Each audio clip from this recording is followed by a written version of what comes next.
আসসালামু আলাইকুম প্রিয় শিক্ষার্থীরা, হাই স্কুল ইংলিশ চ্যানেলের আজকের ক্লাসে সবাইকে স্বাগতম।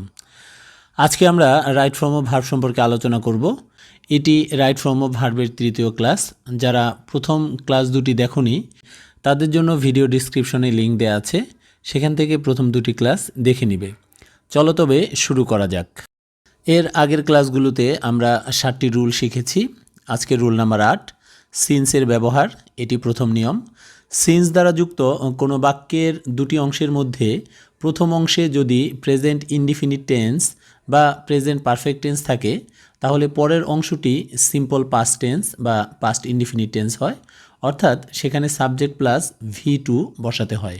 গঠনটি নিম্নরূপ: subject plus V1 plus since plus subject plus V2, অর্থাৎ সিনযুক্ত বাক্যের প্রথম অংশে সাবজেক্টের পরে যদি V1 থাকে, তাহলে পরের অংশে সাবজেক্টের পরে V2 বসাতে হবে। দ্বিতীয় গঠনটি লক্ষ্য করো: সাবজেক্ট প্লাস হ্যাভ অথবা has plus V3, since plus subject plus V2, অর্থাৎ সিনযুক্ত বাক্যের প্রথম অংশে যদি আমরা দেখি সাবজেক্টের পরে হ্যাভ অথবা হ্যাজ রয়েছে, তারপরে V3 রয়েছে, তাহলে সিন্সের পরের অংশে আমরা সাবজেক্ট প্লাস V2 বসাবো। তোমরা উদাহরণগুলো লক্ষ্য করো। 1 নম্বর প্রশ্ন, it is many years since I come to Dhaka. এখানে প্রশ্ন হলো কাম ভার্বের কোন রূপ বসবে। তোমরা যদি লক্ষ্য করো, বাক্যের মাঝখানে একটি সিন্স রয়েছে এবং বাক্যের প্রথম অংশে ইট ইজ মেনি ইয়ার্স, এখানে সাবজেক্ট প্লাস V1 রয়েছে, তাই সিন্সের পরের অংশে সাবজেক্টের পরে V2 বসাতে হবে। সুতরাং উত্তর হচ্ছে it is many years since I came to Dhaka. I came to Dhaka. দ্বিতীয় প্রশ্নটি লক্ষ্য করো, many years have passed since his father marry. এখানে প্রশ্ন হলো ম্যারি ভার্বটির কোন রূপ বসবে। তোমরা লক্ষ্য করো, বাক্যের মাঝখানে একটি সিন্স রয়েছে এবং সিন্সের আগের অংশে আমরা দেখতে পাচ্ছি subject plus have plus V3 রয়েছে। সুতরাং সিন্সের পরের অংশে সাবজেক্ট প্লাস V2 বসবে। তাহলে এটার উত্তর হচ্ছে many years have passed since his father married. সুতরাং এই নিয়মটিকে যদি আমরা সংক্ষেপে বলি, তাহলে এমন বোঝাচ্ছে সিন্স যুক্ত বাক্যের প্রথম অংশে প্রেজেন্ট ইনডিফিনিট বা প্রেজেন্ট পারফেক্ট টেন্স থাকলে পরের অংশে পাস্ট ইনডিফিনিট টেন্স হয়। রুল 9, সিন্সের ব্যবহার। এটি দ্বিতীয় নিয়ম। সিন্স দ্বারা যুক্ত দুটি অংশের মধ্যে প্রথম অংশটি যদি সিম্পল পাস্ট টেন্স হয়, তাহলে পরের অংশটি পাস্ট পারফেক্ট টেন্স হবে, অর্থাৎ subject plus had plus V3 হয়। গঠনটি নিম্নরূপ: subject plus V2 plus since plus subject plus had plus V3, অর্থাৎ বাক্যের মাঝখানে যদি সিন্স থাকে এবং সিন্সের আগে আমরা যদি দেখতে পাই সাবজেক্ট প্লাস V2 রয়েছে, তাহলে সিন্সের পরের অংশে আমরা একটা subject plus had plus V3 ব্যবহার করব। উদাহরণগুলো লক্ষ্য করো। প্রথম প্রশ্ন, it was many years since I come to Dhaka. এখানে প্রশ্ন হলো এই কাম ভার্বের কোন রূপ বসবে। তোমরা দেখতে পাচ্ছ বাক্যের মাঝখানে একটি সিন্স রয়েছে এবং সিন্সের আগের অংশে it was, that means subject plus V2 রয়েছে। সুতরাং সিন্সের পরের অংশে আমরা একটা subject plus had plus V3 বসাবো। তাহলে উত্তরটি হচ্ছে it was many years since I had come to Dhaka. এখানে তোমরা সবাই জানো কাম ভার্বের প্রেজেন্ট ফর্ম এবং পাস্ট পার্টিসিপল ফর্ম এক। দ্বিতীয় উদাহরণটি লক্ষ্য করো, many years passed away since he die. এখানে প্রশ্ন হলো ডাই ভার্বের কোন রূপ বসবে।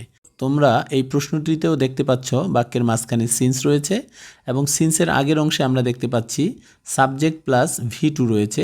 সুতরাং সিন্সের পরের অংশে সাবজেক্টের পরে একটি হ্যাড বসবে এবং ডাই ভার্বের V3 বসবে। উত্তরটি হচ্ছে many years passed away since he had died. Rule number 10, before এবং আফটারের ব্যবহার। অতীতকালে দুটি কাজ সংঘটিত হয়েছিল, এ ধরনের বিষয় বোঝাতে বিফোর এবং আফটার শব্দগুলো ব্যবহার হয়। মনে রাখার সহজ উপায়: বিফোর শব্দের অর্থ পূর্বে এবং এর পূর্বে পাস্ট পারফেক্ট টেন্স হয়, আর আফটার শব্দের অর্থ পরে, এর পরে পাস্ট পারফেক্ট টেন্স বসে। আমরা সহজে মনে রাখার জন্য এভাবে মুখস্থ করতে পারি: বিফোর শব্দের অর্থ পূর্বে, বিফোরের পূর্বে পাস্ট পারফেক্ট, এবং আফটার শব্দের অর্থ পরে, আফটারের পরে পাস্ট পারফেক্ট।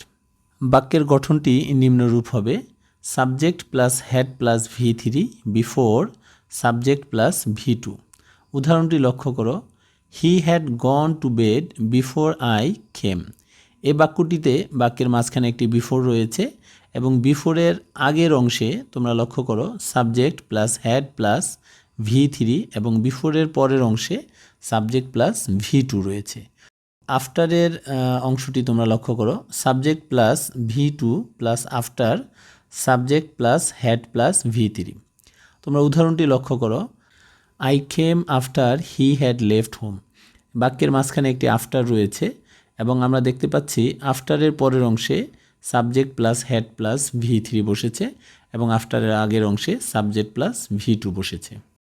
রুল 11, আফটার এর আর একটি ব্যবহার।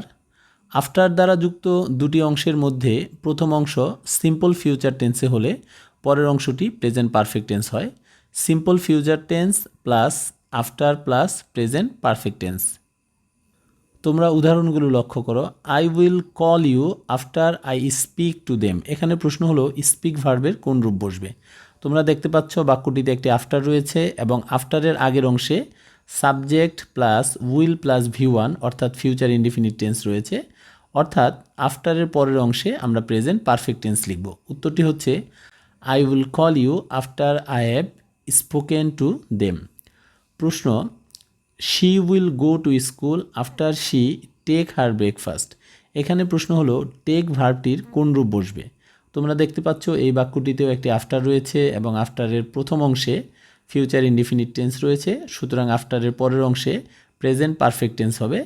তো উত্তরটি হচ্ছে এমন, she will go to school after she has taken her breakfast. অর্থাৎ আফটার যুক্ত কোনো বাক্যের প্রথম অংশে যদি ফিউচার ইনডিফিনিট টেন্স থাকে তাহলে তার পরের অংশে প্রেজেন্ট পারফেক্ট টেন্স হবে। রুল নাম্বার 12, সিম্পল সেন্টেন্সে দুটি ভার্ব থাকলে তার নিয়ম। একটি সিম্পল সেন্টেন্সে যদি দুটি ভার্ব থাকে তাহলে দ্বিতীয় ভার্বটির সাথে আইএনজি যুক্ত করতে হয় অথবা তার আগে টু বসাতে হয়। এখানে মনে রাখতে হবে যে একটি সিম্পল সেন্টেন্স বলতে বোঝায় এমন একটি সেন্টেন্স যে সেন্টেন্সে একটি মাত্র প্রিন্সিপাল ক্লোজ থাকে। তার অর্থ হলো সেই সেন্টেন্সটিতে শুধুমাত্র একটি সাবজেক্ট একটি ফাইনাইট ভার্ব থাকতে হবে। তো ফাইনাইট ভার্ব কাকে বলে এই বিষয়ে আমি পরবর্তীতে একটি ভিডিও তৈরি করব, সেখানে তোমাদেরকে বিস্তারিত বলবো। তো ফাইনাইট ভার্ব ছাড়া যদি অন্য কোনো ভার্ব থাকে তাহলে সেই ভার্বটির সাথে আইএনজি যোগ করতে হবে অথবা তার আগে টু বসাতে হবে। তোমরা উদাহরণগুলো লক্ষ্য করো, আই স হিম রিড। এখানে প্রশ্ন হলো রিড ভার্বের কোন রূপ বসবে। এটি একটি সিম্পল সেন্টেন্স, আই একটি সাবজেক্ট, স একটি ফাইনাইট ভার্ব, সুতরাং রিড ভার্বটির সাথে একটি আইএনজি যুক্ত করে দিবে। I saw him reading. দ্বিতীয় প্রশ্নটি লক্ষ্য করো, I don't want read this বুক। এখানে প্রশ্ন হলো রিড ভার্বটির কোন রূপ বসবে। এটিও একটি সিম্পল সেন্টেন্স, এখানে আই এবং ওয়ান্ট একটি সাবজেক্ট একটি প্রিন্সিপাল ভার্ব রয়েছে, ফাইনাইট ভার্ব রয়েছে, সুতরাং পরের ভার্বটির সাথে আইএনজি বসবে অথবা তার আগে একটি টু বসাতে হবে। উত্তরটি দেখো, I don't want to read this book. Rule 13, to be ভার্বের ব্যবহার। টু বি ভার্বযুক্ত কোনো সেন্টেন্সে যদি সাবজেক্ট নিজে কাজ না করে অন্য কাউকে দিয়ে করায় তবে টু বি ভার্বের পরের ভার্বটি V3 হয়। প্রশ্নটি লক্ষ্য করো, he wants the house to be paint. এখানে প্রশ্ন হলো পেইন্ট ভার্বের কোন রূপ বসবে। যেহেতু সে নিজে বাড়িটি রং করছে না, অন্য কাউকে দিয়ে করাচ্ছে, তাই টু বি ভার্বের পরের ভার্বটি পাস্ট পার্টিসিপল হবে। তোমরা উত্তরটি লক্ষ্য করো, he wants the house to be painted. Rule 14, positive ভার্বের ব্যবহার। Have, has, had, get, got, make, made ইত্যাদি পজিটিভ ভার্ব যখন কোনো কাজ অন্যকে দিয়ে করানো বোঝায় তখন মূল ভার্বটির পাস্ট পার্টিসিপল বা V3 হয়। I got my car wash. এখানে প্রশ্ন হলো ওয়াশ ভার্বের কোন রূপ বসবে। যেহেতু সে নিজে কারটি ধুচ্ছে না, অন্য কাউকে দিয়ে ধুয়ে নিচ্ছে, তাই ওয়াশ ভার্বের পাস্ট পার্টিসিপল ওয়াশড হবে। I got my car washed. দ্বিতীয় প্রশ্নটি লক্ষ্য করো, he had his homework do. এখানে প্রশ্ন হলো ডু ভার্বের কোন রূপ বসবে। যেহেতু হ্যাড একটি পজিটিভ ভার্ব এবং হোমওয়ার্কটি সে নিজে করছে না, তাই এটির পাস্ট পার্টিসিপল হবে। উত্তরটি লক্ষ্য করো, he had his homework done. নিচের বাক্যগুলোতে ব্র্যাকেটের ভার্বগুলোর সঠিক রূপ বসাও। It is a long time since we meet. এটা সিন্স যুক্ত একটি বাক্য এবং সিন্স যুক্ত বাক্যের প্রথম অংশে প্রেজেন্ট ইনডিফিনিট টেন্স রয়েছে, তাই পরের অংশে সাবজেক্ট প্লাস V2 হবে। এটার উত্তর হবে it is a long time since we meet. The patient had died before the doctor come. এখানে প্রশ্ন হলো কাম ভার্বের কোন রূপ বসবে। সেন্টেন্সটিতে একটি বিফোর রয়েছে এবং বিফোরের আগের অংশে আমরা দেখতে পাচ্ছি পাস্ট পারফেক্ট টেন্স রয়েছে, সুতরাং বিফোরের পরের অংশে সাবজেক্ট প্লাস V2 হবে। তো উত্তর হবে the patient had died before the doctor came. 3 নম্বর প্রশ্নটি দেখো, she went to sleep after she finish her studies. এখানে প্রশ্ন হলো ফিনিশ ভার্বের কোন রূপ বসবে। তোমরা লক্ষ্য করো বাক্যটিতে একটি আফটার রয়েছে, তো আফটারের পরের অংশে subject plus had plus V3 বসে, সুতরাং এই প্রশ্নটির উত্তর হচ্ছে she went to sleep after she had finished, আমি আবার বলছি, after she had finished her studies. 4 নম্বর প্রশ্নটি লক্ষ্য করো, I will meet you after I complete the task. এখানে প্রশ্ন হচ্ছে কমপ্লিট ভার্বের কোন রূপ বসবে। তোমরা লক্ষ্য করো আফটার শব্দের পূর্বে subject plus will plus V1 অর্থাৎ ফিউচার ইনডিফিনিট টেন্স রয়েছে, সুতরাং আফটারের পরের অংশে প্রেজেন্ট পারফেক্ট টেন্স হবে সাবজেক্ট প্লাস হ্যাভ অথবা হ্যাজ প্লাস V3, সুতরাং এটার উত্তর হচ্ছে I will meet you after I have completed the task. 5 নম্বর প্রশ্নটি লক্ষ্য করো, হি অ্যাভয়েডেড গো দেয়ার। এখানে এটি একটি সিম্পল সেন্টেন্স। এই সেন্টেন্সে একটি সাবজেক্ট ও একটি ফাইনাইট ভার্ব রয়েছে, সুতরাং পরের ভার্বটির আগে একটি টু বসবে অথবা পরের ভার্বের সাথে আইএনজি বসবে, সুতরাং এটির উত্তর হচ্ছে হি অ্যাভয়েডেড গোয়িং দেয়ার। 6 নম্বর প্রশ্নটি লক্ষ্য করো, it was long ago since I see her. এখানে প্রশ্ন হচ্ছে সি ভার্বের কোন রূপ বসবে। তোমরা দেখো বাক্যের মাঝখানে একটি সিন্স রয়েছে এবং সিন্সযুক্ত বাক্যটির প্রথম অংশে সাবজেক্ট প্লাস V2 অর্থাৎ পাস্ট ইনডিফিনিট টেন্স রয়েছে, সুতরাং সিন্সের পরের অংশে subject plus had plus V3 বসবে, সুতরাং এটির উত্তর হচ্ছে it was long ago since I had seen her. 7 নম্বর প্রশ্নটি লক্ষ্য করো, the letter needs to post immediately. এখানে প্রশ্ন হলো পোস্ট ভার্বের কোন রূপ বসবে। তোমরা এখানে দেখো এই বাক্যটির সাবজেক্ট হলো লেটার, লেটার নিজে কোনো কিছু পোস্ট করছে না, অন্য কেউ পোস্ট করছে, সুতরাং এখানে টু বি প্লাস V3 হবে। উত্তরটি হবে the letter needs two B posted immediately.